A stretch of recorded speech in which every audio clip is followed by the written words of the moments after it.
Bonjour et bienvenue sur Blocky. Aujourd'hui on va parler d'un jeu qui s'appelle Sprinkle, qui est un petit jeu développé par le studio Mediocre, qui est un studio suédois de 2 personnes. Donc un tout petit jeu qu'on va pouvoir qualifier d'Angry Birds-like dans le déroulement des tableaux, etc., avec une exploitation également des éléments physiques. Donc ici c'est pas jeter un petit oiseau, mais c'est de gérer des éléments physiques. Et du coup on va le tester sur cette Asus iPad Transformer pour 2 raisons. D'abord parce qu'elle est assez jolie, assez photogénique, et l'écran IPS est assez beau pour pouvoir être bien filmé. Donc c'est assez agréable à manipuler. Et ensuite parce qu'elle embarque un Nvidia Tegra 2 qui est, comme vous allez voir, un des partenaires de Mediocre pour développer le jeu. Pour une raison assez simple, c'est parce que le jeu exploite... Hop, le son. Parce que le jeu exploite le moteur Physics de Nvidia, qui est donc un des moteurs gérés par le Tegra 2. Le moteur Physics qui va donc gérer tous les éléments physiques à l'écran, c'est-à-dire à la fois ces effets de jet d'eau, vous voyez ici, qui sont assez jolis et qui ont des répercussions entre eux. Tout ça c'est calculé en temps réel, c'est pas de l'animation 3D, c'est vraiment calculé en temps réel. Et également tous les effets donc de chute, déplacement d'objets qu'il y a dans le jeu. Alors le moteur du jeu c'est ça, on a une histoire assez courte avec des extraterrestres qui se font embêter par des touristes de l'espace qui leur envoient des astéroïdes qui viennent enflammer leur village. Le but du jeu pour nous c'est de piloter, vous allez voir, une espèce de grosse lance à incendie. On peut la monter, la descendre et changer la position de la tête. On a une réserve d'eau limitée et donc il faut éteindre cet incendie avec cette réserve d'eau limitée.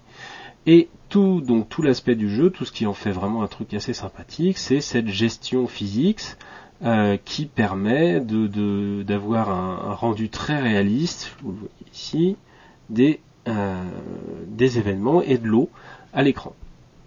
Donc moins vous utilisez d'eau pour éteindre l'incendie, plus vous avez de gouttes, plus vous avez de points, et ainsi de suite sur des petits tableaux.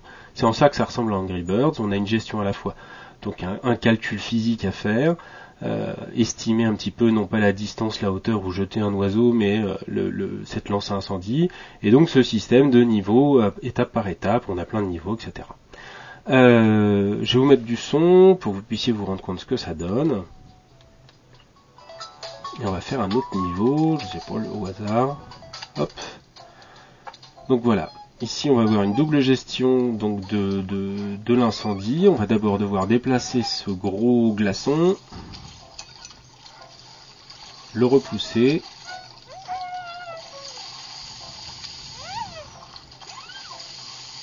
et ensuite on peut éteindre l'incendie au fond.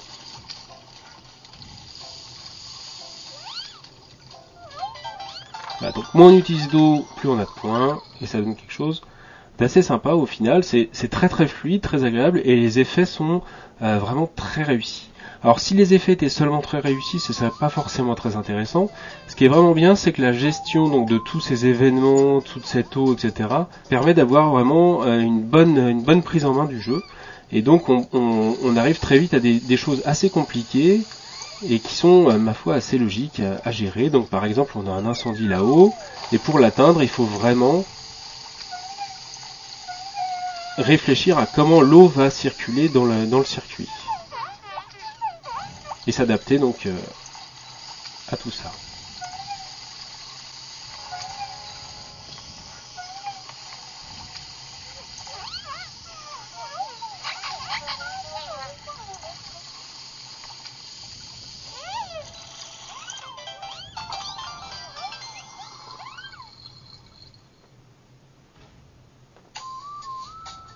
Alors quand on gagne suffisamment de points, on débloque des niveaux. Ici il me faut 19 gouttes pour avoir le niveau suivant. Donc je vais essayer ce niveau-ci en me taisant.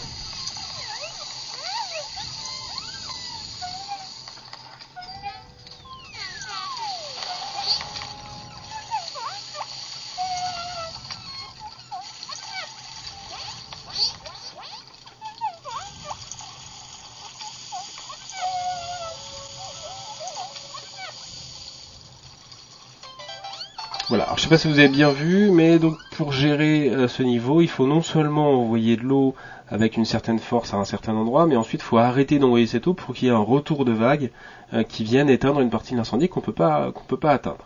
Donc là j'ai gagné une goutte d'eau de plus et j'ai libéré un nouveau niveau que je connais pas, on va le faire ensemble. Donc là on a vraiment une gestion du moteur physique, étant donné qu'on a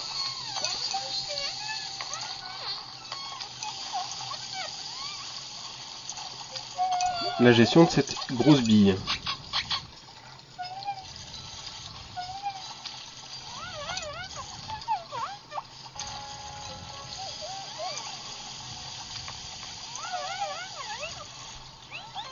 Et voilà. Donc voilà, vous voyez un petit peu le principe du jeu. Ce qui est vraiment sympa, je sais que c'est un jeu qui va sortir sur d'autres plateformes que le Tegra 2. Hein. Il va être compatible notamment avec iOS et les machines Android non Tegra. Mais ce qui est sympa avec le Tegra, donc, c'est cette gestion du physique avec cette fluidité qui est vraiment sympa de tous ces objets. Ça rend le jeu beaucoup plus sympathique d'avoir une gestion en temps réel de cette eau. Je ne sais pas du tout comment ça va être rendu sur les autres plateformes, mais sur les machines Tegra, c'est vraiment assez réussi dans le genre. C'est rare que j'aille aussi loin dans un jeu, même si c'était les vacances. D'habitude, j'arrive pas à jouer aussi longtemps sur ce type de jeu. Voilà, j'espère que ça vous a plu. À bientôt.